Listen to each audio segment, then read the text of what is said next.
Friends, आप सबका दिल से बहुत बहुत शुक्रिया इस प्यार और सपोर्ट के लिए। आप लोग अपना प्यार इसी तरह बनाए रखिए क्योंकि हम आपके लिए रिबॉर्न से जुड़ी और रोमांचक एडवेंचरस कहानियाँ लगातार लाते रहेंगे। तो बिना देर किए चलिए कहानी शुरू करते हैं। अकादमी के बुजुर्ग व्यक्ति ने कुछ भी नहीं कहा, लेकिन बस अपनी दाढ़ी पर हाथ फेरा। जब उसने लाल कपड़े पहने युवा को देखा, उसे मापते हुए, उसकी बुद्धिमान टकटकी विचारशील थी। ऐसा लग रहा था जैसे वह अपने मन में कुछ सोच रहा हो। आधे कमल की स्थिति में बैठे फेंग जीव ने अपने शरीर के अंदर नाभि के नीचे डेंटियन की ओर उन्मादी रूप से बढ़ती आभा का नेतृत्व किया। आभा अत्यधिक क्रूर और तीव्र थी, जिससे उसकी शिरोबिंदु लगभग इस हद तक फूली हुई थी कि उसके उभार के साथ विस्फोट होने वाला था। उसकी त्वचा के नीचे की मेरिडियन धड़क रही थी और उभरी हुई थी, उसके बढ़ने के साथ साथ रुक रुक कर ऊपर और नीचे गिर रही थी। उसके चेहरे से पसीना बह रहा था, उसके चेहरे का रंग सफेद और लाल के बीच बदल रहा था। उसके शरीर के भीतर से आ रहा दर्दनाक दर्द उसे रोक पाने में असमर्थ होने के कारण लगभग बेहोश कर रहा था। लेकिन वह उस पल जानती थी कि अगर वह इसे रोकने में असमर्थ रही, तो वह बहुत अच्छी तरह से समाप्त हो सकती है। चार बुजुर्गों ने युवक के चारों ओर भीड़ लगा दी और देखते रहे, और उनमें से एक ने फिर अविश्वसनीय रूप से कहा, मैंने नहीं सोचा था कि 7वीं कक्षा के विशाल अजगर का खून निगलने के बाद यह युवक अब तक जीवित रह पाएगा। लेकिन अब खून की क्यूई बढ़ने के साथ मुझे डर है कि वह अब और टिक नहीं पाएगा। यह कहना कठिन है। तथ्य यह है कि यह युवा अब तक कायम है, यह दिखाने के लिए पर्याप्त है कि वह कोई सामान्य चरित्र नहीं है। अकादमी के बुजुर्ग व्यक्ति ने उसकी दाढ़ी पर हाथ फेरा और फिर कहना जारी रखा, हमें अब उसके लिए एक सुरक्षात्मक घेरा स्थापित करना चाहिए। यदि वह इसे खींचने में सक्षम है, तो उसकी शक्तियां निश्चित रूप से कई गुना बढ़ जाएंगी। यह सुनकर अन्य 3 बुजुर्गों ने सहमति में अपना सिर हिलाया, और लाल कपड़े पहने युवाओं के लिए एक सुरक्षात्मक घेरा बनाने के लिए थोड़ी दूरी पर बैठ गए। जैसे जैसे समय धीरे धीरे बीतता गया, एक बुजुर्ग ने देखा कि उसके शरीर में लाल कपड़े पहने युवक की आध्यात्मिक शक्तियां खतरनाक दर से बढ़ रही थी। वह मदद नहीं कर सका, लेकिन धीरे से रोने लगा। देखो, वह सचमुच बहुत आगे बढ़ गया है। यह अभी भी बढ़ रहा है। स्पिरिट मास्टर के तीसरे स्तर पर, और अभी भी धीमा होने का कोई संकेत नहीं दिख रहा है। उन चारों के हृदय स्तब्ध रह गए, और कुछ ही क्षण बाद उन्होंने देखा कि युवक का स्पिरिट मास्टर स्तर चौथे स्तर से 5वें स्तर की ओर बढ़ रहा है। कैसे? उसकी उन्नति इतनी आसान कैसे लगती है? आखिर यह जवानी कहां से आई थी? उनमें से कुछ लोग आश्चर्य से अवाक रह गए। यह ज्ञात होना चाहिए कि आध्यात्मिक शक्ति की खेती रहस्यमय शक्तियों की खेती के समान नहीं है। कई साधक अपने पूरे जीवन में फाउंडेशन कृषक बनने के लिए ग्रैंड स्पिरिट मास्टर चरण तक पहुंचने में भी सक्षम नहीं थे, और केवल फाउंडेशन कृषक बनकर ही किसी को अमरता का साधक माना जा सकता है, ताकि वह अपने लिए 200 साल का जीवन काल हासिल कर सके। और प्रत्येक 100 ग्रैंड स्वॉर्ड मास्टर्स में से केवल 1 या 2 ही अधिक से अधिक सफलतापूर्वक आगे बढ़ पाएंगे। फाउंडेशन से गोल्डन कोर चरण में प्रवेश करने के लिए यह लगभग 10,000 में से एक होगा, एक ऐसा अनुभव जिसे किसी को आशीर्वाद दिया जाएगा और उसे जबरन नहीं मांगा जाएगा।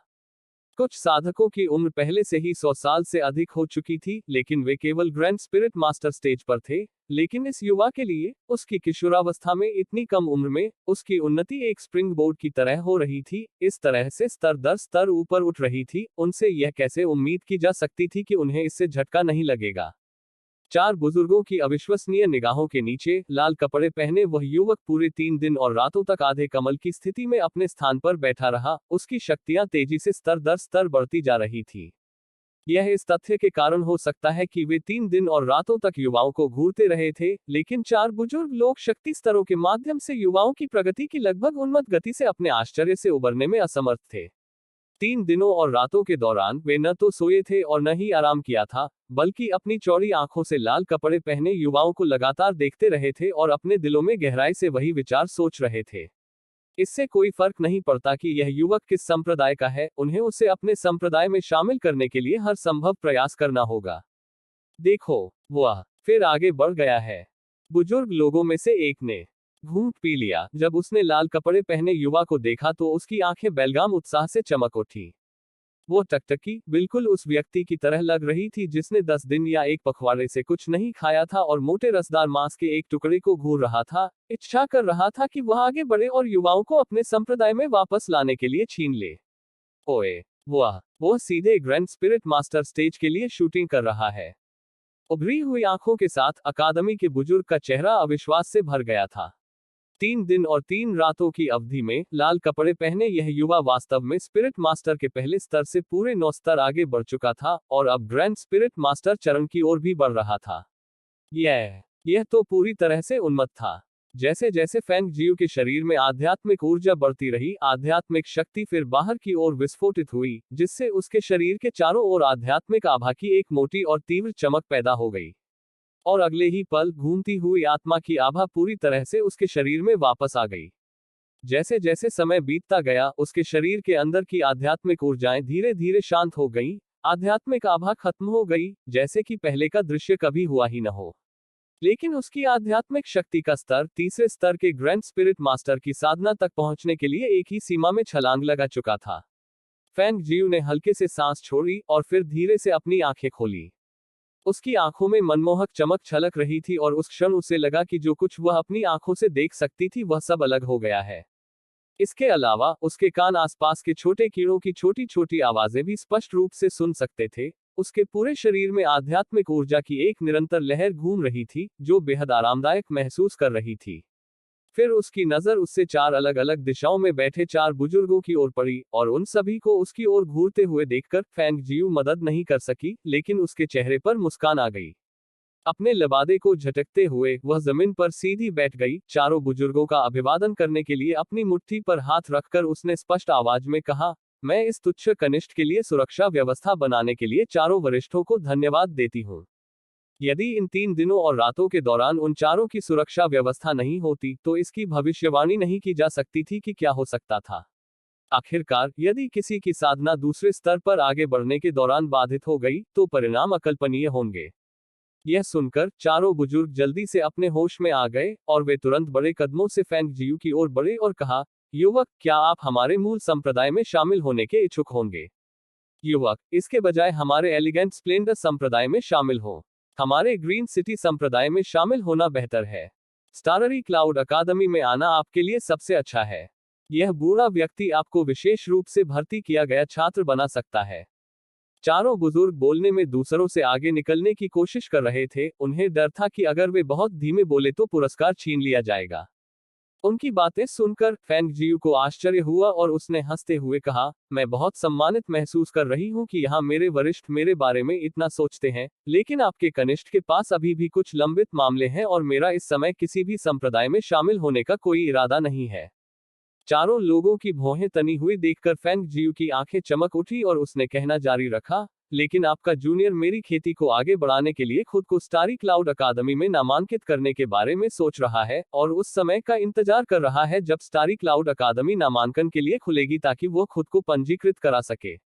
उन शब्दों को सुनकर अन्य 3 बुजुर्ग निराश हुए बिना नहीं रह सके, लेकिन वे जानते थे कि starry cloud green Gallup country में एक बहुत प्रसिद्ध अकादमी होने के नाते एक ऐसी स्थापना थी जिसकी तुलना उनके संप्रदाय कभी भी नहीं कर सकते थे।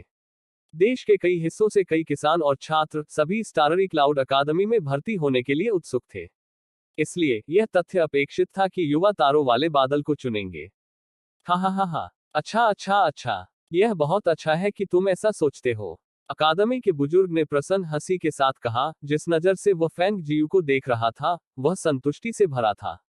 फिर उसने अपनी आस्तीन के अंदर से प्राधिकरण का एक बैज निकाला और इसे फेंग जियू को सौंप दिया और कहा, यह स्टारी क्लाउड से स्टार बैज है। आप इसे अभी अपने पास रखें और बाद में अकादमी में खुद को पंजीकृत करने के लिए इसे अपने साथ लाएं। हाथ में इस बैच के साथ आपको स्टाररी क्लाउड का छात्र बनने के लिए किसी भी प्रकार के मूल्यांकन से गुजरने की आवश्यकता के बिना प्रवेश दिया जाएगा। फेंग जियू ने स्टार बैच स्वीकार किया और उस पर एक नजर डाली, फिर उसे दूर रखते हुए मुस्कुराते हुए कहा, धन्यवाद सीनियर। आपके जूनियर फेंग जियू ने अभी भी मेरे सीनियर का सम्मानित नाम नहीं पूछा है। हा, फेंग जियू, ठीक है, यह बूढ़ा आदमी आपका नाम याद रखेगा और जब मैं अकादमी वापस आऊंगा तो इसे रजिस्टर में रखवा दूंगा। इस बूढ़े आदमी का उपनाम गुवान है और लोग मुझे ओल्ड गुवान कहते हैं। मैं स्टारी क्लाउड का वाइस हेडमास्टर हूँ। यह सुनकर फेंग जियू आश्चर्यचकित हो गई और उसने तुरंत सम्मानपूर्वक अभिवादन करते हुए कहा, वाइस हेडमास्टर गुवान को नमस्कार। आपका जूनियर इसे याद रखेगा। उसने उम्मीद नहीं की थी कि यहाँ एक टीम का नेतृत्व करने वाला शिक्षक स्टाररी क्लाउड का वाइस हेडमास्टर होगा। यह देखकर अन्य 3 बुजुर्ग बहुत निराश हुए। उन्होंने मन ही मन सोचा कि इतने उत्कृष्ट पौधे को तारों वाले बादल ने फिर से छीन लिया है। सास फैंग जियू सही है। यदि आपका मन बदल जाता है तो भी आप हमारे मूल संप्रदाय में शामिल हो सकते हैं। यदि आप हमारे संप्रदाय में शामिल होते हैं तो मैं निश्चित रूप से आपको एक विशिष्ट शिष्य बनाऊंगा। ऐसी स्पष्ट चुनौती सुनकर ओल्ड गुवान ने अन्य 3 बुजुर्गों की ओर देखा और कहा, आप सभी अपना प्रयास बचा सकते हैं। इस युवा व्यक्ति के साथ आप सभी को कोई मौका नहीं मिलेगा। हालांकि अन्य 2 बुजुर्ग भी इसके बारे में बहुत विनम्र होने के लिए तैयार नहीं थे और उन्होंने भी वही प्रतिबद्धताएं निभाने के लिए शब्दों को पीछे छोड़ दिया। फैंग जियू यह देखकर मुस्कुराई और उसने आदरपूर्वक कहने के लिए अपनी मुट्ठी पर हाथ रख लिया। मैं यहाँ मेरे वरिष्ठों के उदार स्नेह के लिए आभारी हूँ और आपके कनिष्ठ ने भी आपके सभी शब्दों को स्मृति में रख लिया है। लेकिन चूंकि मेरे पास अभी भी लंबित व्यवसाय है, इसलिए मैं लंबे समय तक रुकने का जोखिम नहीं उठा सकता। मेरे 3 वरिष्ठ वाइस हेडमास्टर गुवान आपके कनिष्ठ मेरी छुट्टी लेंगे। जरूर जरूर, तुम बस अपने रास्ते जाओ। बूढ़े गुवान ने मुस्कुराहट के साथ अपनी आंखें सिकोड़कर अपना हाथ लहराया। उसके दिल को डर था कि अगर बच्चा अब यहाँ रहेगा तो कौन जानता था कि अन्य 3 बूढ़े लोग बच्चे के लिए लड़ने के लिए किस तरह की चालें लेकर आएंगे, इसलिए वह उसे जाने देने के लिए बहुत उत्सुक था। यह देखकर फैंग जियू रुकने वाली नहीं थी और उसने तुरंत खिसकने के लिए अपने पैरों के नीचे तेल पोंछ लिया। जब तक वह लाल आकृति उनकी दृष्टि से ओझल नहीं हो गई, उनमें से एक ने अचानक अपनी जांघ पर थप्पड़ मारा और कहा, आह, यहाँ देखो, हम असली मुद्दे के बारे में सब भूल गए। हमने उससे स्पष्ट रूप से यह भी नहीं पूछा कि वह कठोर प्रशिक्षण 1 में कैसे गया और हमने उसे जाने दिया। यह सुनकर बाकियों को अचानक इसकी याद आ गई, लेकिन वे सभी लाल कपड़े पहने बच्चे की प्रगति से आश्चर्यचकित हो गए थे और इसके बारे में सब भूल गए थे। अब जब वह व्यक्ति चला गया तो उसके बारे में बात करते रहने का कोई मतलब नहीं था। अकादमी से केवल ओल्ड गुवान सोच समझकर अपनी दाढ़ी को सहला रहा था और वह उस दिशा में देख रहा था जिसे फैंग जियू ने छोड़ा था, और मन ही मन सोच रहा था, मुझे ऐसा क्यों लगता है कि उस युवा ने हमारे साथ खेला है। क्या वह सचमुच अपनी स्टाररी क्लाउड अकादमी में शामिल होगा? दूसरी तरफ फैंग जियू, जो पहले से ही पहाड़ी रास्ते पर पहुंच चुकी थी, ने हल्की सी सांस ली और एक बड़ी मुस्कान के साथ उसने कहा, सौभाग्य से मैं जल्दी से भागने में कामयाब रही, या मैं वास्तव में नहीं जानती कि मैं खुद को वहां से कैसे निकालूंगी। वह पहाड़ी रास्ते को देखती रही। रास्ता अंतहीन रूप से फैला हुआ प्रतीत हो रहा था। यह देखकर वह खुद से बुदबुदाने के अलावा कुछ नहीं कर सकी। अमरता की खेती में केवल फाउंडेशन स्टेज तक पहुंचने के बाद ही कोई तलवार को कमांड और नियंत्रित करने में सक्षम होगा, और रहस्यमय शक्तियों के साथ केवल एक मार्शल पूर्वज ही उड़ने वाली तलवार से यात्रा कर सकता है। हालांकि मेरे पास रहस्यमय और आध्यात्मिक दोनों शक्तियां हैं, लेकिन मैं इस समय एक तलवार को उड़ने का आदेश देने में भी सक्षम नहीं हूं। अगर मैं केवल अपने लिए एक उड़ने वाली जादुई कलाकृति प्राप्त कर सकूं, तो मुझे हर जगह नहीं चलना पड़ेगा। इसलिए वह आगे बढ़ने के अलावा कुछ नहीं कर सकती थी। जैसे जैसे वह आगे बढ़ती, हवा में छलांग लगाने के लिए रुक रुक कर क्लाउड ट्रेसिंग कदम उठाती रहती, जब तक उसने आगे पहाड़ी रास्ते पर अपने सामने एक अजीब दृश्य देखा।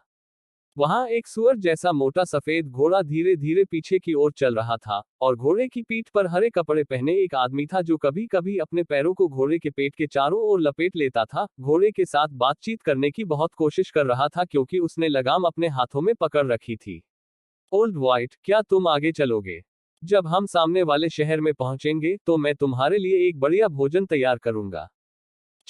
घोड़े ने अपना सिर हिलाया और गर्म हवा की 2 धाराएं निकाली, और उसके सिर के हिलने के कारण फैंग जियू, जो पीछे से चल रहा था, उसने देखा कि यह कोई साधारण घोड़ा नहीं था, क्योंकि उस घोड़े के सिर पर उभरे हुए सींग उग आए थे। ओल्ड वाइट, मैं तुम्हें बता दूं, अगर तुम ऐसे ही अवज्ञाकारी बने रहे तो मैं तुम्हें हरा दूंगा। युवक ने अपने चेहरे पर भयावह भाव दिखाते हुए धमकी दी। जैसे ही उसने अपने कूल्हे से लटका हुआ एक नर्म चाबुक निकाला, खुद को ऊपर खींच लिया जैसे कि वह चाबुक को नीचे मारना चाहता था। हालांकि उसका चाबुक हवा में तेजी से टूटा था और उसकी सवारी को छू भी नहीं पाया था कि घोड़े के पिछले पैरों ने लात मारी, जिससे युवक पूरी तरह से उसकी पीठ से गिर गया। युवक घबरा गया और अपने पैरों को घोड़े के पेट के चारों ओर लपेटना चाहता था, लेकिन चूंकि फेंकने का बल बहुत मजबूत था, वह सीधे जमीन पर गिर गया और बोला, ओ ओल्ड वाइट, तुमने मुझे फेंकने की हिम्मत की। तुम रुको और देखो, जब हम शहर पहुंचेंगे तो मैं तुम्हें बेच दूंगा। रेत और पत्थरों से छिली हुई अपनी हथेली में चुभने वाला दर्द महसूस करते हुए युवक ने अपने पैरों पर खड़े होते हुए हड़बड़ाहट से कहा, उस दृश्य को देखकर फेंग जियू खुद को रोक नहीं सकी, लेकिन जोर से हंसने लगी और आगे बढ़ते हुए उसने घोड़े की दुम को थपथपाते हुए कहा, कितना मोटा घोड़ा है, और इसने वास्तव में पीछे की ओर चलना सीख लिया। यह बहुत अजीब है। जब युवक ने फेंग जियू को देखा तो वह थोड़ा अचंभित हो गया और लगाम को अपने हाथ में कसकर पकड़ लिया। उसने सावधानी से पूछा, तुम कौन हो? और उसी क्षण घोड़े ने अपना सिर इधर उधर घुमाया, उसकी आंखें चमक उठी और उसने फेंग जियू को देखा। इसके बाद इसने वास्तव में खुद को फेंग जियू के सामने खड़ा कर लिया, अपनी जीभ बाहर निकाली और उसके चेहरे को चाटना चाहा, जिससे फेंग जियू को चौंका दिया और तुरंत पीछे हटना पड़ा। वाह, मैंने तुम्हें बस एक बार सहलाया था और तुम मेरे साथ आजादी लेने की सोच रहे हो। जब वह उससे बचने के लिए एक तरफ कूदती थी तो घोड़ा उस तरफ झुक जाता था, अपने लंबे घोड़े के चेहरे को आगे की ओर खींचता था और अपनी जीभ बाहर निकालकर उसके चेहरे को चाटने की कोशिश करता था, जिससे युवक एक पल के लिए सदमे में रुक जाता था और फिर लगाम वापस खींचकर चिल्लाता था, ओल्ड व्हाइट, वह एक पुरुष है। इसके बाद उसने माफी मांगते हुए फेंग जियू की ओर रुख किया। ओल्ड व्हाइट थोड़ा लंपट है। मुझे लगता है कि जब उसने देखा कि यंग मास्टर इतना अच्छा दिखता है तो उसने तुम्हें एक लड़की समझ लिया। जब उसने देखा कि मोटा घोड़ा अभी भी आगे आकर उसके करीब आने के लिए संघर्ष कर रहा है तो फेंगजियू के मुंह का एक कोना हिल गया और उसने फिर पूछा, वह किस तरह का घोड़ा है?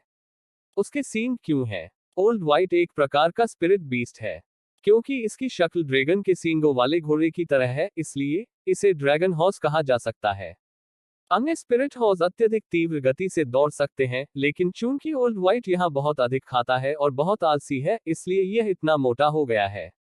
युवक ने ड्रैगन हॉर्स को असहाय दृष्टि से देखा और कहा, मैं वास्तव में इसे बाहर नहीं लाना चाहता था, लेकिन मेरे परिवार के लोगों ने कहा कि वे इसे मेज पर भोजन में बदलने के लिए इसे मारना चाहते थे और मैं उन्हें ऐसा करने देना बर्दाश्त नहीं कर सकता था, इसलिए मैं इसे बाहर ले आया। लेकिन हम अभी यहाँ से आधे रास्ते से ही निकले थे कि यह एक बार फिर से सक्रिय हो गया।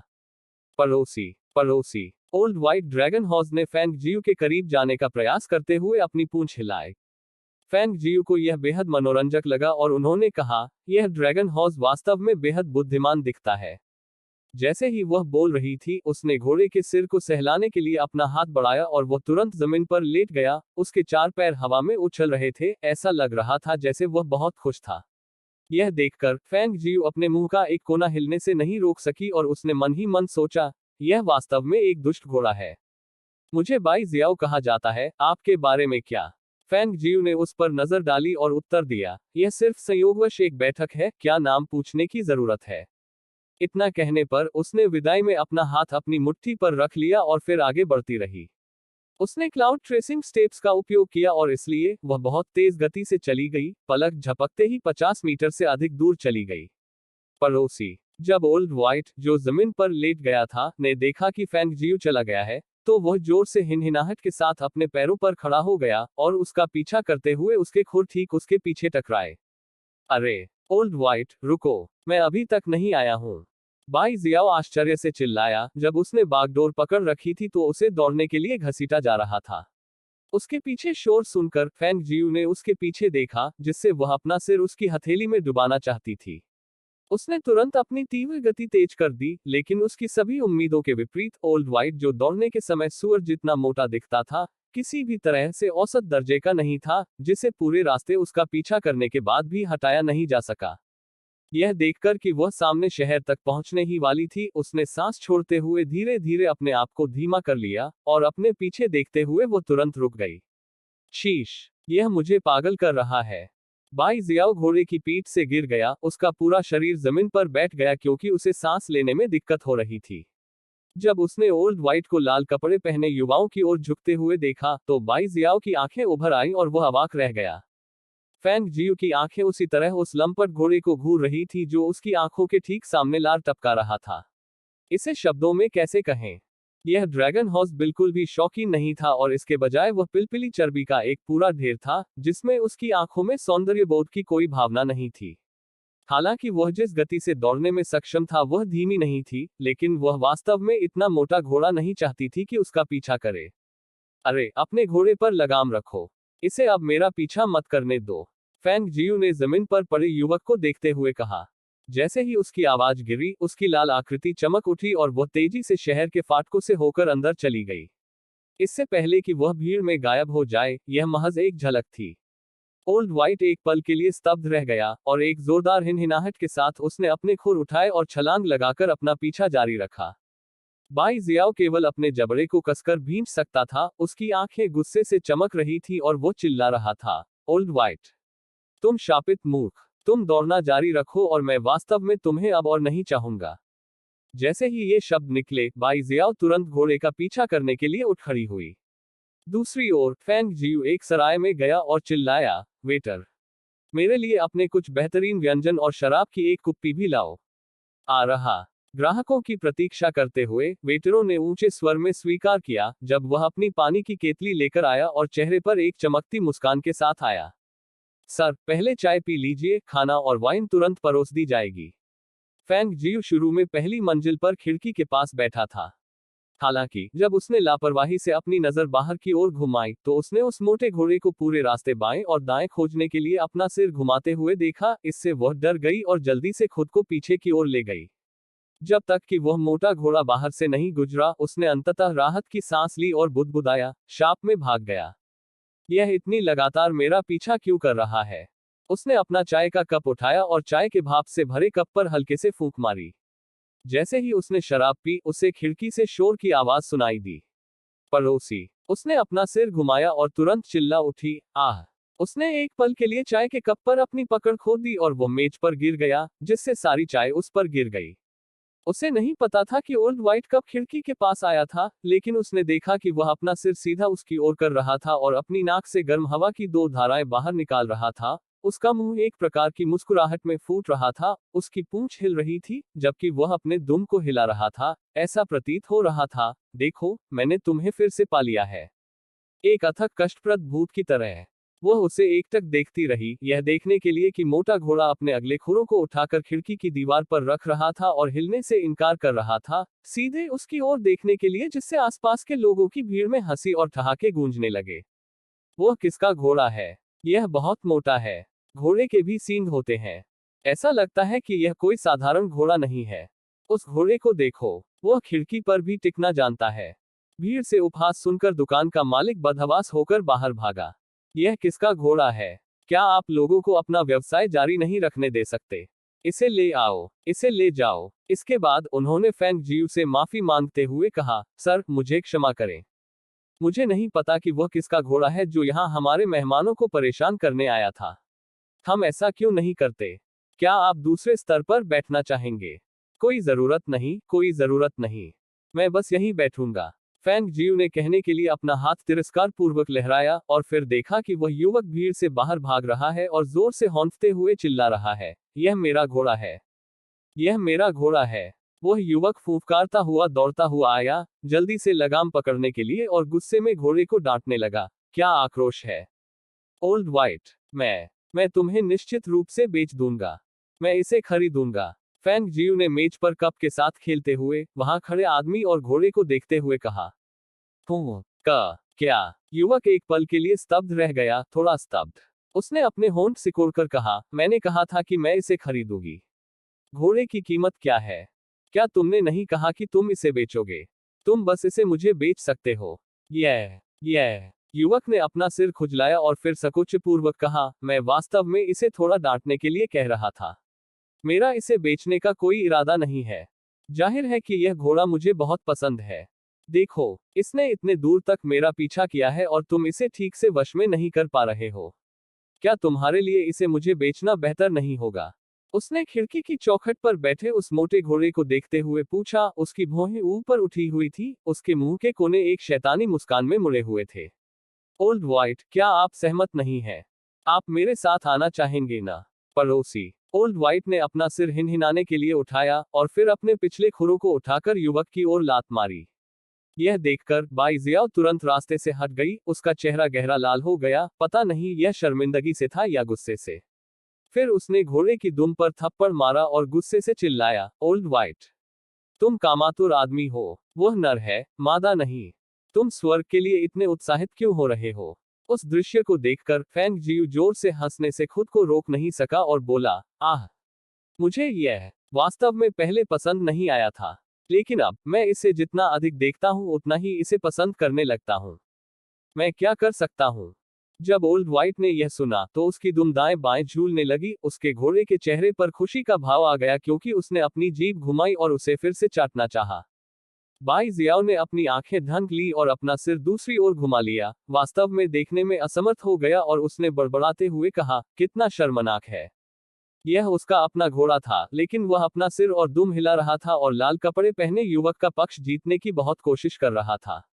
यह उसका अपना घोड़ा था, लेकिन उसने उसे उस पर चढ़ने से मना कर दिया और पूरे रास्ते इस लाल कपड़े पहने युवक का पीछा करने के लिए उस पर लात भी मारी। उसने घोड़े को पहले ही बता दिया था कि लाल कपड़े पहने वह युवक पुरुष है, लेकिन वह अभी भी उत्साह से उसकी ओर बढ़ रहा था। ओल्ड व्हाइट की भूख कब से पुरुषों और महिलाओं दोनों के लिए खुली होने में बदल गई। हा, यह घोड़ा काफी आकर्षक है। ऐसा लगता है कि यह मानव भाषा के अंतर्गत आता है। यह सही है, हालांकि थोड़ा बहुत मोटा है। यह बहुत मनमोहक है। अगर उस लाल कपड़े पहने युवक ने ऐसा नहीं कहा होता तो मुझे लगता कि घोड़ा उसी का है। देखो, वह घोड़ा इतने उत्साह से आगे की ओर झुका हुआ है। जिस तरह से वह दिख रहा है, वह संभवतः उस लड़के को चूमने की सोच भी नहीं रहा होगा। हा। जब वे मजाकिया शब्द बाहर आए तो अंदर और बाहर हर कोई खिलखिला उठा, क्योंकि वह सचमुच एक ऐसा दृश्य था जिसे देखना दुर्लभ था। उसी समय बाई जियाओ बाहर से आई और फेंग जियू की मेज पर चली गई और बैठ गई और उसने कहा, ओल्ड व्हाइट कोई सामान नहीं है, हम इसे आपको बेचने के बारे में भूल सकते हैं। लेकिन चूंकि ओल्ड व्हाइट आपको बहुत पसंद करता है, इसलिए मैं इसे आपको उपहार के रूप में दे सकता हूँ। यह सुनकर फेंग जियू ने भौहें उठाई। आप इसे मुझे दे रहे हैं? माम। बाई जियाओ ने अपना सिर हिलाया और फिर कहना जारी रखा, मैंने ओल्ड व्हाइट को पहले से ही कई वर्षों से रखा है, और ज्यादातर दिनों में यह या तो खा रहा होता है या सो रहा होता है। इस बार मैंने इसे बाहर लाया क्योंकि मुझे नहीं पता था कि मैं और क्या कर सकता हूँ।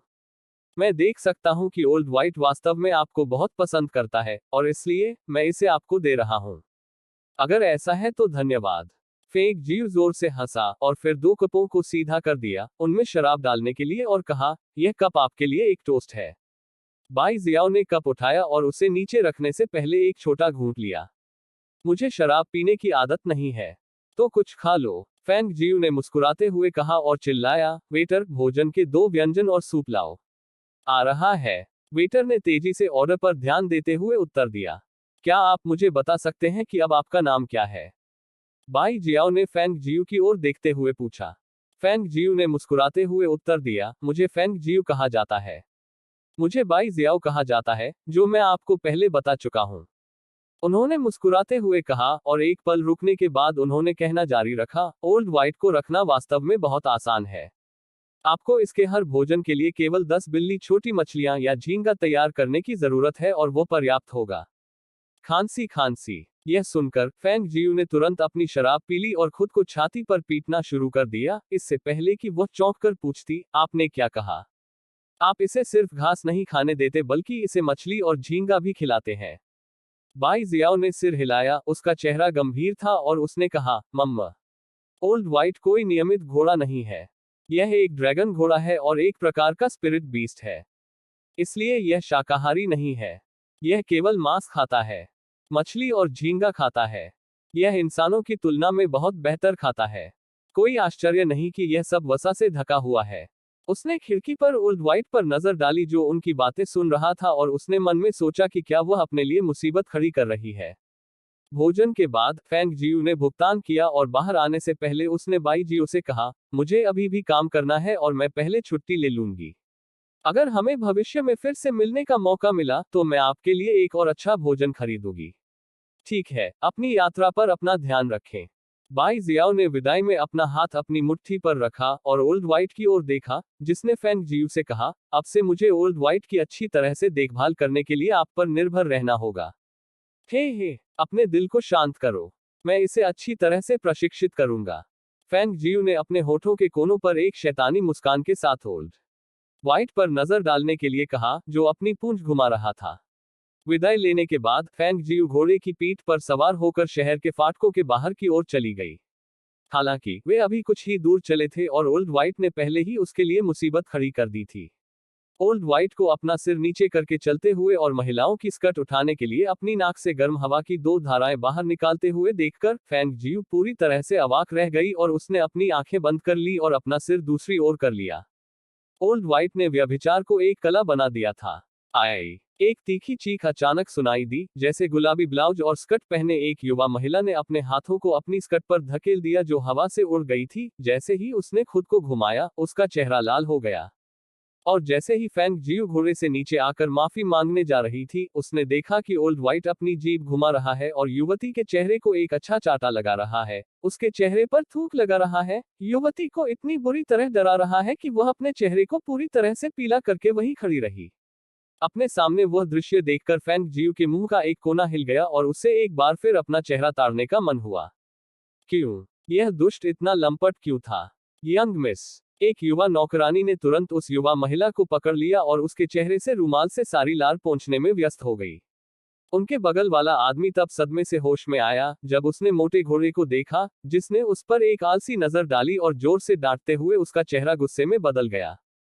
साहसी जानवर, वह आदमी गुस्से में चिल्लाया और साथ ही उसने सीधे ओल्ड वाइट के चेहरे पर एक मुक्का मारा। उसे कभी उम्मीद नहीं थी कि उसके द्वारा मारा गया मुक्का एक हाथ से रोक दिया जाएगा। युवा मास्टर, नाराज होने की कोई जरूरत नहीं है।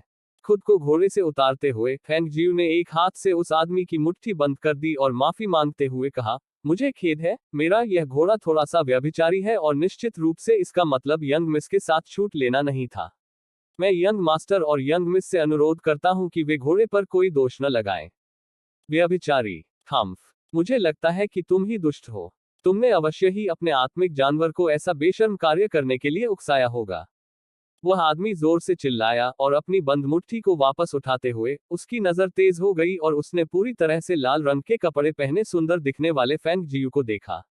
आत्मा जानवर, जब आसपास के लोगों ने वो दो शब्द सुने तो वे झट से उस मोटे घोड़े की ओर नाप तौल भरी निगाहों से देखने लगे। उसके सिर के ऊपर से दो सींग निकले हुए देखकर वे मदद नहीं कर सके और धीमी आवाज में बहस करने लगे। घोड़ा सामान्य घोड़ों से अलग है। क्या यह वास्तव में एक आत्मिक जानवर है? मैंने सुना है कि स्पिरिट बीस्ट्स की कीमत काफी अधिक है और स्पिरिट बीस्ट्स जिन पर चलने के स्थान पर सवारी की जा सकती है, उन सभी को बीस्ट टैमर्स द्वारा वश में कर लिया गया है। लेकिन क्या यह स्पिरिट बीस्ट थोड़ा ज्यादा मोटा नहीं है? इसे देखकर मुझे यह भी नहीं पता कि यह बिल्कुल भी चल सकता है या नहीं। लेकिन मुझे पता है कि स्पिरिट बीस्ट्स का मांस खाने से हम जैसे नियमित लोगों का शरीर मजबूत हो सकता है और अमरता की खेती करने वाले आत्मा की ऊर्जा को अवशोषित कर सकते हैं। यह बहुत अच्छी चीज है। भीड़ की बातें सुनकर फैंग जियू मुस्कुराए। उस आदमी को अमित्र चेहरे से अपनी ओर घूरते हुए देखकर वह फिर मुस्कुराई और उस सुंदर युवा महिला की ओर देखा, जिसका चेहरा उसके सामने जाते ही डर से पीला पड़ गया था। फिर फैंग जियू ने अपने सुंदर चेहरे पर एक शैतानी मनमोहक मुस्कान दिखाई, आंखों में आकर्षक चमक छलक रही थी और उसने युवा महिला को सौम्यता से भरी निगाहों से देखा। यंग मिस, मुझे गहरा खेद है। मैं अपने माउंट को ठीक से नियंत्रित नहीं करने के लिए दोषी हूं, जिसके कारण यंग मिस चौंक गई। उसकी आवाज में न तो स्त्री की कोमल कोमलता थी और न ही पुरुष की मजबूत मर्दानगी, बल्कि वह साफ पानी की तरह थी, ताजगी और सुकून देने वाली, थोड़ी सी कर्कशता और छिपे हुए आकर्षण के निशान के साथ, जहां किसी के कानों तक पहुंचने पर ऐसा महसूस होता था जैसे एक पंख उनके कानों को गुदगुदी कर रहा है, इंद्रियों को सीधे दिल में सुन्न कर रहा है। सुंदर युवा महिला ने लाल कपड़े पहने युवक को देखा और जब वे उसे देख रहे थे तो उसकी स्पष्ट आंखों से आकर्षक चमक छलक रही थी, दो आंखें जो ऐसा महसूस कर रही थी जैसे कि वे तुरंत बात कर सकती हैं। उसके गाल लाल हो गए, उसका दिल विद्रोह से धड़कने लगा और उसका पूरा अस्तित्व इतना घबरा गया कि उसने अपना सिर नीचे कर लिया। यह ठीक है। युवा महिला की आवाज धीरे से निकली, घबराहट भरी, शर्मीली लग रही थी, लेकिन वह मदद नहीं कर सकी, लेकिन अपनी आंखों के सामने सुंदर लाल कपड़े पहने युवा को देखने के लिए अपना सिर थोड़ा ऊपर उठाया। जब उनके बगल वाले आदमी ने यह देखा तो उसका चेहरा काला पड़ गया और वह गुस्से से घूरने लगा। वह बोलने ही वाला था कि उसने लाल कपड़े पहने एक युवक को धीमी आवाज में हंसते हुए देखा। यंग मिस न केवल मनमोहक हैं, बल्कि इतनी दयालु और उदार भी हैं कि उन्हें मेरे घोड़े और मेरे विनम्र स्वभाव के प्रति कोई शिकायत नहीं है, इसके लिए आपको धन्यवाद। उसने मुट्ठी पर हाथ रखा और झुकी और देखा कि युवा महिला का सुंदर चेहरा सेब की तरह लाल हो गया है। उसकी आंखों में मुस्कान फिर गहरी हो गई। एक हाथ से ओल्ड वाइट की बागडोर पकड़कर उसने कहा, इसके साथ मेरे विनम्र स्वभाव को मेरी छुट्टी लेने की अनुमति दें। ओह, ठीक है। सुरक्षित रहें यंग मास्टर। युवा महिला ने कहा, उन कुछ वाक्यों और फेंग जियू की उस विद्युतीय दृष्टि से निराशाजनक रूप से मोहित होकर एक उत्तर पूरी तरह से फेंग जियू के शब्दों से प्रेरित था। लाल कपड़े पहने युवक को माफी मांगते हुए सुधार की कोशिश करते हुए देखकर उनके बगल वाले व्यक्ति को लगा कि उसके पास कहने के लिए और कुछ नहीं है। आखिरकार उसके चचेरे भाई ने इसके बारे में और कुछ नहीं कहा था, उसके लिए तो बिल्कुल भी नहीं। अगर उसे युवाओं से परेशानी होती रही तो ऐसा लगेगा कि वह बस उसे परेशान कर रहा है। जब तक फेंग जियू ने खुद को अपने घोड़े पर नहीं बिठाया और वह ओल्ड व्हाइट पर सवार होकर धीरे धीरे शहर के फाटकों से बाहर निकल गई, जब युवा महिला को अंततः होश आया और उसने कहा, आह, मैं यंग मास्टर से उसका नाम पूछना भूल गई थी। अपने चचेरे भाई के चेहरे पर इतना अफसोस भरा देखकर उस आदमी का चेहरा काला पड़ गया और उसने अपनी आस्तीनें झटकते हुए कहा, चलो वापस चलते हैं। 2 दिन बाद फेंग जियू ने ओल्ड व्हाइट को सिक्स पाथ सिटी के माध्यम से प्रवेश करने के लिए प्रेरित किया और एक बार शहर के द्वार पार करने के बाद उसने समृद्ध और हलचल वाला दृश्य देखा, जहां उसका दिल मदद नहीं कर सका, लेकिन आह भरते हुए उसने सोचा, जैसा कि छठी कक्षा के देश से अपेक्षित था। वास्तुकला से लेकर दुकानों तक वे सभी चीजें थी जिनकी तुलना सन ग्लोरी कंट्री से नहीं की जा सकती थी।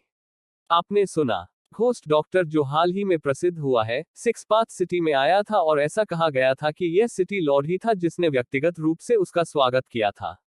यह तो संभव नहीं हो सकता है ना। मैंने सुना है कि मेडिसिन ग्रेडिंग बिग मीट के दौरान एक दुर्घटना घटी और हेल्स पैलेस के लोगों ने घोस्ट डॉक्टर का अपहरण कर लिया। ऐसा सुना गया था कि उन्हें काफी समय पहले रिहा कर दिया गया था। या अन्यथा वे सभी औषधियां हाल ही में देश के विभिन्न हिस्सों में क्यों दिखाई दी? नीलामी में इतनी अधिक दवाएं प्रदर्शित नहीं हुई, लेकिन जो भी बोतलें आईं, वे खजानों में सबसे कीमती खजाना थी। ऐसा कहा गया था कि सिक्स पाथ सिटी के सिटी लॉर्ड इतने भाग्यशाली थे कि उन्होंने घोस्ट डॉक्टर की दवा की एक बोतल के लिए सफलतापूर्वक बोली जीत ली और दवा लेने के बाद सिटी लॉर्ड ने उस बाधा को तोड़ दिया था जिसे वह इस समय तक तोड़ने में सक्षम नहीं थे। यह मामला पूरे उच्च वर्गीय परिवार में फैल गया था और मुझे इसके बारे में तब पता चला जब मैंने अपने चचेरे भाई से इसके बारे में सुना जो सिटी लॉर्ड्स के निवास पर काम करता है। क्या यह सच है या नहीं? यह बहुत अच्छा है। बेशक, मैं आपको बता दूं। कहा जाता है कि घोस्ट डॉक्टर की दवा पिल कल्टीवेटर के अमृत से भी अधिक प्रभावी है और बहुत सारे पैसे के बाद भी आप इसे खरीदने में सक्षम नहीं होंगे। क्या आपने नहीं देखा कि शहर के बाहर से बहुत सारे लोग हमारे सिक्स पाथ सिटी में आए थे? उन्हें खबर मिली होगी और वे सभी घोस्ट डॉक्टर की खातिर यहाँ आए होंगे। चाय की दुकान पर कुछ लोगों की बातचीत सुनकर फेंग जियू ने अपनी भौहों को थोड़ा ऊपर उठाया। उसकी स्पष्ट आंखों में एक गहरी चमक चमक रही थी क्योंकि वह ओल्ड व्हाइट को आगे बढ़ने के लिए ले जा रही थी। कुछ दूर चलने के बाद वह क्लाउड टॉप नाम की एक सराय के सामने पहुंची और उसके सामने रुक गई। तभी वेटर तुरंत अंदर से अभिवादन करते हुए बाहर आया। एक ग्राहक यहाँ है। फेंग जियू द्वारा पकड़ी गई लगाम को स्वीकार करते हुए वेटर अंदर की ओर चिल्लाया और फिर कहा, हमारा ग्राहक बिल्कुल सही समय पर आया था। हमारी सराय की दूसरी मंजिल पर अभी भी एक कमरा है और इसमें बहुत रोशनी है। माम, उसने वेटर की ओर एक सोने का सिक्का उछाला और आदेश दिया, मेरे लिए छोटी मछलियों और झींगा की 10 बिल्लियां तैयार करो और जो पैसा बचेगा वो तुम्हारे लिए एक टिप है। वेटर ने मुस्कुराते हुए कहा, धन्यवाद ग्राहक। हमारा ग्राहक निश्चिंत हो सकता है कि मेरा विनम्र स्वभाव हमारे ग्राहक के घोड़े की सावधानी पूर्वक देखभाल करेगा। वेटर जो पीछे से अभिवादन करते हुए बाहर आया था, फेंग जियू को सामने की मेज पर ले गया और फेंग जियू द्वारा भुगतान करने के बाद वह फेंग जियू को दूसरे स्तर तक ले गया। वेटर को गर्म पानी तैयार करने का निर्देश देने के बाद और उसने स्नान किया। उसने अपने लाल कपड़े बदल लिए और एक सफेद वस्त्र पहन लिया। उसके स्याही वाले काले बाल ऊंचे बंधे हुए थे। फिर उसने एक सौम्य और परिष्कृत युवा गुरु में बदलने के लिए अपने अंदर के जंगली शैतानी आकर्षण को कम कर दिया। यह देखते हुए कि आकाश अभी भी जल्दी दिखा रहा था, वह तब सांस लेने और अभ्यास करने के लिए बिस्तर पर अर्ध कमल की स्थिति में बैठ गई, जब तक कि शाम नहीं हो गई और आकाश का रंग धीरे धीरे अंधेरा हो रहा था, इससे पहले कि वह उठी और सिक्स पाथ सिटी के रात के दृश्य का आनंद लेने के लिए घूमने और अपने लिए कुछ भोजन खोजने के इरादे से सराय से बाहर चली गई। उसके लिए अज्ञात नर्क के भगवान, जिन्होंने यह खबर भी सुनी थी, यहाँ सिक्स पाथ सिटी में भी आए थे। किसी रिहायशी आंगन में ग्रेवुल्फ तेजी से पीछे के आंगन में दौड़ता हुआ आया। अपने भगवान को वहां बैठा देखकर और चाय की चुस्कियां लेते हुए वह अभिवादन में झुकने के लिए आगे बढ़ा। माय लॉर्ड, आपके अधीनस्थ ने मेरी जांच में पाया कि इस सिक्स पाथ सिटी में भूत डॉक्टर 80 से 90% धोखेबाज है। नर्क के भगवान ने उसकी ओर देखा और कहा, तुम ऐसा क्यों कहते हो? उसके प्रकट होने का समय मेल नहीं खाता है। इस सिक्स पाथ सिटी में घोस्ट डॉक्टर 7 दिन पहले ही यहाँ दिखाई दिया था, लेकिन उस समय घोस्ट डॉक्टर अभी भी हमारे टॉवर में था, इसलिए मैं कहता हूँ कि यह घोस्ट डॉक्टर एक धोखेबाज है। चूंकि यह एक धोखेबाज है, इसलिए उसे बेनकाब करने का मौका ढूंढें। द हिल्स लॉर्ड ने धीमी आवाज में कहा और एक क्षण रुककर पूछने से पहले कहा, ब्लैक मार्केट को भी उसके बारे में कोई खबर नहीं है। ग्रे वुल्फ एक पल के लिए स्तब्ध रह गया, यह महसूस करते हुए कि उसका भगवान जिस व्यक्ति के बारे में बात कर रहा था वह भूत डॉक्टर था। उसने उत्तर दिया, वर्तमान में अभी भी कोई खबर नहीं है, लेकिन सिर्फ इतना है कि भूत डॉक्टर के परिचारक ने भूत डॉक्टर की खबर सुनने के बाद यहाँ ब्लैक मार्केट के लोगों का पीछा किया था। अभी तक उसकी कोई खबर नहीं। वह कहाँ छिप सकती थी? नर्क के भगवान ने अपने दिल में सोचा। उसकी उंगलियां पत्थर की मेज पर धीरे से थपथपा रही थी, उसके होंठ सख्त हो गए और उसकी भौहें थोड़ी सिकुड़ गईं, जिसके कारण शैडो वन और ग्रे वुल्फ ने एक दूसरे की तरफ देखा, इससे पहले कि दोनों ने एक ही समय में अपने सिर नीचे कर लिए। भगवान ने हेल्स पैलेस के मामलों को बिना ध्यान दिए छोड़ दिया था और जैसे ही उन्होंने भूत डॉक्टर की खबर सुनी, वे दौड़ते हुए यहाँ आ गए। इसकी इतनी परवाह करते हुए अगर निशाना कोई लड़की होती तो वे इससे बहुत खुश होते, लेकिन अफसोस, भूत डॉक्टर का पुरुष, और यह वह था जो बुरी तरह विकृत हो गया था। वे संभवतः इस बारे में कोई खुशी कैसे महसूस करना शुरू कर सकते हैं। ग्रे वुल्फ ने कुछ देर इसके बारे में सोचा और फिर सावधानी से सुझाव देने से पहले नर्क के भगवान की ओर देखने के लिए अपना सिर उठाया। हे भगवान, इस सिक्स पाथ सिटी में रात का दृश्य एक तरह का माना जाता है, क्यों नहीं टहलने के लिए बाहर जाएं? माम, नर्क के भगवान ने संक्षेप में उत्तर दिया और अपनी आस्तीनें झटकते हुए वह बाहर चला गया।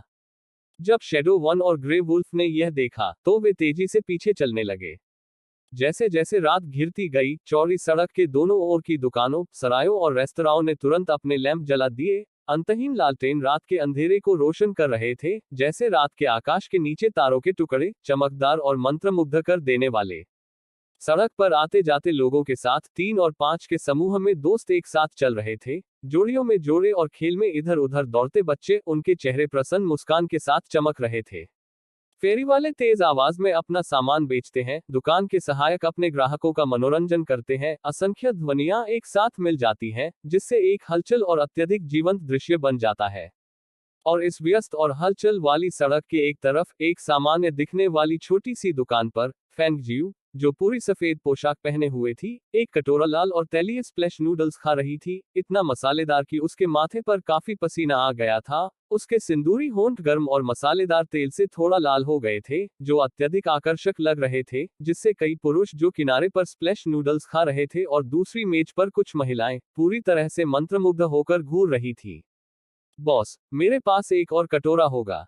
उसने चिल्लाने के लिए अपनी आवाज ऊंची की, नूडल्स खत्म किए और बचे हुए मसालेदार सूप को एक तरफ धकेल दिया और एक कप पानी पीने के लिए डाल दिया।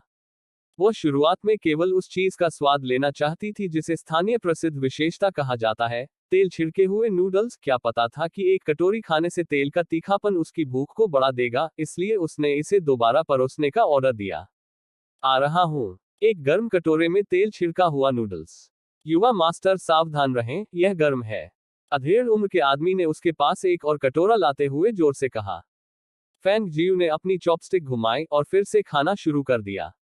बगल में मौजूद लोगों ने देखा कि वह तीखेपन से डरती नहीं थी, क्योंकि वह एक के बाद एक कटोरे को चमका रही थी और वे मदद नहीं कर सके, लेकिन असहाय होकर अपनी लार का एक घूंट निगल लिया, इससे पहले कि वे चिल्लाए, बॉस, मेरे पास भी एक और कटोरा होगा। मेरे पास एक और भी होगा। यह देखकर स्टॉल मालिक पूरी तरह से मुस्कुरा रहा था, जब तक कि उसकी आंखें नहीं दिख रही थी, क्योंकि वो खुद ही सभी को ऑर्डर देने में व्यस्त था। अंत में उसने फैंग जियू को भोजन की एक और छोटी डिश देते हुए कहा, यह सिर्फ एक डिश है जिसे मैंने खुद बनाया है। मैं इसे थोड़ा चखने के लिए यंग मास्टर को दे रहा हूँ। ठीक है, धन्यवाद। उसने अपना धन्यवाद व्यक्त करने के लिए मुस्कुराहट के साथ अपना सिर ऊपर उठाया, लेकिन इससे पहले कि वह अपना वाक्य पूरा कर पाती, उसने अपनी आंख के कोने से उस परिचित आकृति को देखा, जिससे डरकर उसने अपना चेहरा अपने हाथ से रोक लिया और खुद को मेज पर आधा फैला लिया। उसने सावधानी से अपना आधा चेहरा ढकने के लिए अपना हाथ ऊपर उठाया और मेज पर आधा फैला हुआ था जब उसने मुर्गियों के बीच खड़े क्रेन की तरह उस काले कपड़े पहने आदमी को देखा। उसके चारों ओर वह हवा और वह दमनकारी आभा, वह गुप्त रूप से कामुक आदमी के अलावा और कौन हो सकता है? और उसके ठीक पीछे शैडो वन और ग्रे वुल्फ थे। लेकिन वे सिक्स पाथ सिटी में क्यों आए थे? भूत डॉक्टर के यहाँ होने की खबर सुनकर वे उसे पकड़ने के लिए यहाँ दौड़कर नहीं आ सकते थे, है ना? टीस्क, यह वास्तव में बहुत छोटी बात है। उस पल उसने यह भी नहीं सोचा कि वास्तव में कौन क्षुद्र हो रहा था। भाग जाना और यहाँ तक कि लोगों का 1000 साल पुराना जिनसेंग भी छीन लेना। यह सही है। ऐसा लगता है जैसे उसने कभी देखा ही नहीं कि मैं वास्तव में कैसी दिखती हूँ। उसे उस पल केवल यह याद आया कि उसके पूरे चेहरे पर गंदे निशान थे और उसके बाद वह हमेशा उस पर औषधीय मरहम लगाती थी, इसलिए उसके रूप को बहाल करने के बाद उनमें से किसी ने भी उसका चेहरा नहीं देखा था। अब वह उनके ठीक सामने खड़ी भी होती तो क्या लगता था कि वे उसे ठीक से पहचान नहीं पाएंगे। इसके बारे में सोचते हुए उसके मुंह पर एक विस्तृत मुस्कान फूट पड़ी और उसने हल्की खांसी के साथ अपनी पीठ सीधी की, इससे पहले कि वह तेल छिड़के हुए नूडल्स खाना जारी रखती। माय लॉर्ड, यह तेल छिड़का हुआ नूडल इस सिक्स पाथ सिटी की खासियत है। क्या माय लॉर्ड इसका स्वाद लेना चाहते हैं? ग्रे वुल्फ ने अपने सामने नर्क के भगवान से पूछा और उसने उस छोटे से स्टॉल की ओर इशारा किया जिसकी सीटें कई लोगों से भरी हुई थी। टेल्स लॉर्ड अपना सिर हिलाने ही वाला था कि उसने देखा कि सफेद कपड़े पहने एक युवक सिर झुकाए बैठा है और तेल छिड़के हुए नूडल्स खा रहा है। किसी अज्ञात कारण से उसके पैर पहले से ही आगे बढ़ रहे थे और वह सफेद कपड़े पहने युवक के ठीक सामने बैठ गया। फैंग जियू अपने तेल छिड़के हुए नूडल्स के साथ छोटी डिश का आनंद ले रही थी और सोच रही थी कि वह इसे खत्म कर ले ताकि वह जल्दी से निकल सके। आखिरकार नर्क का भगवान बहुत तेज था। यह अभी भी ठीक हो सकता है यदि वह उससे आमने सामने न मिले, क्योंकि यदि वे मिलते तो वह वास्तव में नहीं जानती थी कि वह उसे पहचान पाएगा या नहीं। इसलिए उसने अपना सिर बिल्कुल भी ऊपर नहीं उठाया, बल्कि अपना सिर नीचे दबा लिया और खा लिया। किसे पता था, जब वह अपना भोजन आधा कर चुकी थी, उसने देखा कि कोई उसके ठीक सामने बैठा था और उस व्यक्ति ने जो हवा छोड़ी, उससे उसे यह जानने से पहले पूछने की भी जरूरत नहीं थी कि यह वह नरक का भगवान था। क्या उसने सचमुच मुझे पहचान लिया होगा? यह संभव नहीं है ना? या ऐसा भी हो सकता है कि वह तेल लगे नूडल्स भी खाना चाहता हो? TSK, रास्ता सचमुच दुश्मनों के बीच सनकरा है। वह जहां भी गई उससे मुलाकात हुई। बॉस, एक कटोरा तेल छिड़का हुआ नूडल्स। ग्रे वुल्फ चिल्लाया क्योंकि वह प्रभु के पीछे शैडो वन के साथ सावधानी से खड़ा था। हाँ हाँ, स्टॉल मालिक ने देखा कि तीनों व्यक्तियों के चारों ओर की हवा अत्यधिक सोखने वाली थी और वह अवचेतन रूप से उनसे भयभीत महसूस कर रहा था। वो तुरंत तेल छिड़के हुए नूडल्स का एक भाप से भरा कटोरा लाया और फिर कहा, भगवान के लिए सावधान रहें कि आपका मुंह न जले। नर्क के भगवान ने अपनी भौहें सिकोड़ ली और तेल से रिस रहे नूडल्स के शैतानी लाल कटोरे को देखा और फिर ऊपर देखा तो देखा कि युवक नूडल्स खा रहा है। वह एक क्षण रुका और पूछा, यह बहुत अच्छा है। जब वह उस युवक की ओर देख रहा था, जो पूरे समय अपना सिर झुकाए रहता था और बैठने के बाद से एक बार भी सिर नहीं उठाता था, तो उसकी गहरी आवाज प्रश्न से भरी हुई थी। क्या ऐसा हो सकता है कि युवक उसकी ओर देखने का साहस न करता हो? क्या यह सचमुच वह हो सकती है? जब यह विचार उसके मन में आया, तो उसका मूड अचानक बहुत बेहतर हो गया। जैसे ही उसकी गहरी तीक्ष्ण दृष्टि ने उस युवक के मुंह को देखा, जो थोड़ा झुलस गया था और थोड़ा सूज गया था, उसके भीतर असहाय सी मुस्कान उभर आई। हालांकि ग्रे वुल्फ जो स्थिति को पूरी तरह से समझ नहीं पाया था, उसने सोचा कि नर्क का भगवान उससे पूछ रहा था और उसने अपने चेहरे पर मुस्कुराहट के साथ एक कदम आगे बढ़ाया और कहा, हे भगवान, यह तेल छिड़का हुआ नूडल्स केवल तभी अच्छा है जब यह पर्याप्त मसालेदार हो।